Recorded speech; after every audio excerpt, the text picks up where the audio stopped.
It is just minutes after torrential rains here in the Greater Accra region. The usual chaotic scene is back on the Weija Atala section in the area close to the toll booth on the Accra-Takoradi highway. Parts of the road is flooded again. Here, I've met a truck driver, Issa Halidu. He slept in his car overnight after his truck got stuck in the silt on the road. He said that we should pack small and wait. Other the rain will start off, then we move. After 30 minutes, this just then happened. Wow.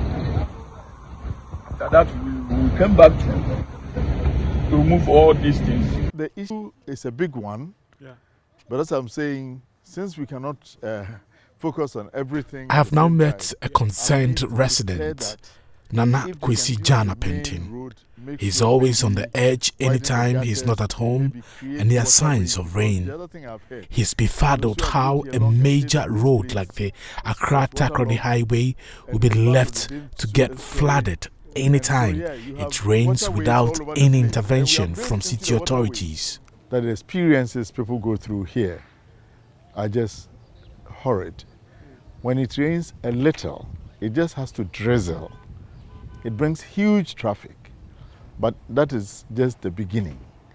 That traffic, even after the rain, continues because there's a pile of sand that comes from up the hill, because the problem is that clearly, I'm not an expert, but you don't have to be an expert to see that it's a very unstable kind of area in terms of the soil and the land and everything. So every time it rains, there's this huge erosion and it brings boulders and rocks and gravel and everything.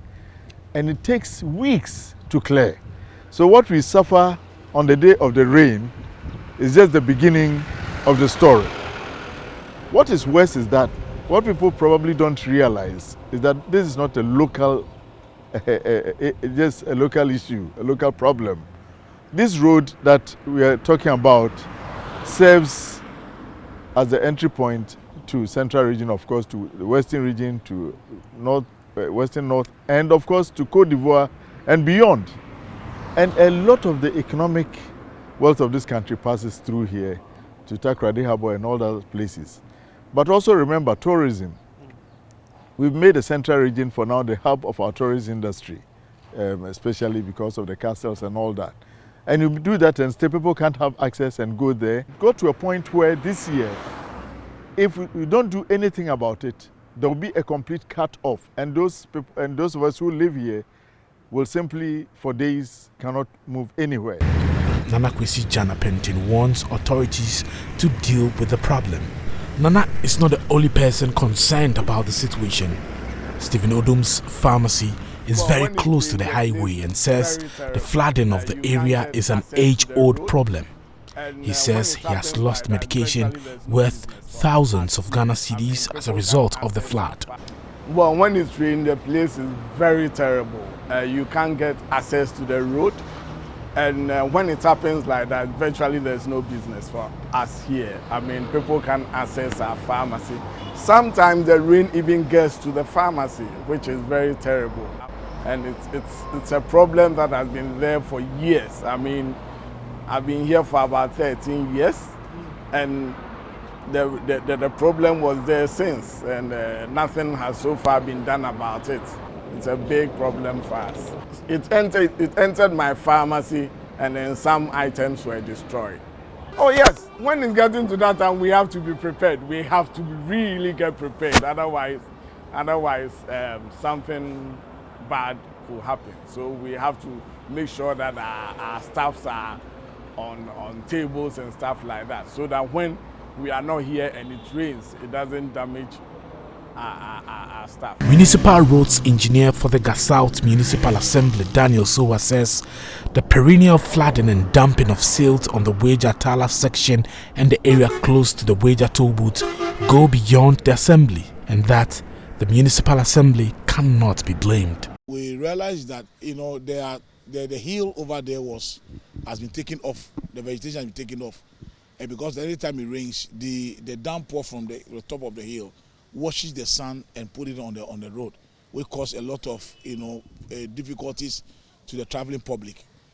But you realize that this has been a problem that has been there for years, where a material was taken from there to construct certain roads in certain parts of Accra.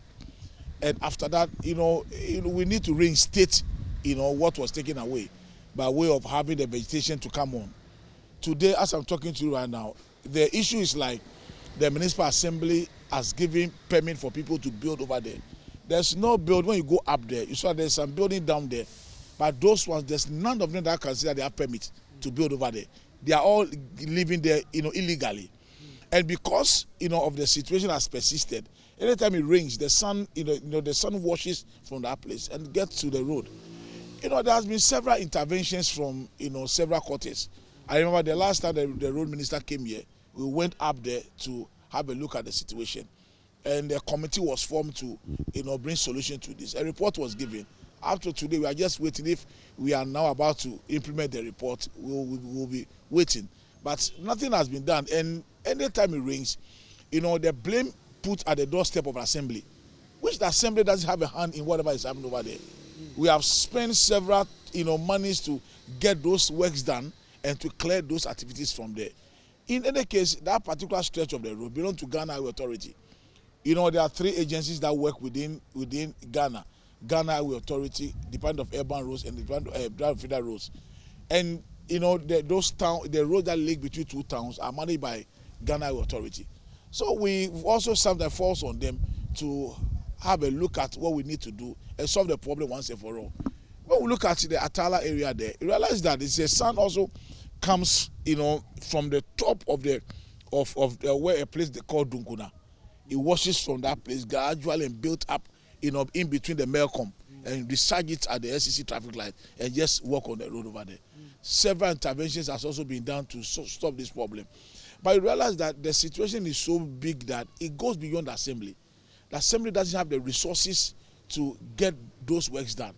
We have fallen on some of these agencies to come and help us solve those problems. So basically, the committee that was set up by the minister to look into that problem and bring the solution to him. One of them was that we need to, cut the loose material at the lower side of the hill, and grass. That the water that will come will be devoid of the silt that normally comes with it, because the surface of the loose sand has been taken off. Until the Gassaut Municipal Assembly and other state agencies take steps to deal with the perennial problem, commuters who use the stretch will continue to spend endless hours in traffic anytime it rains. Reporting for Joy News, Maxwell Agbagba.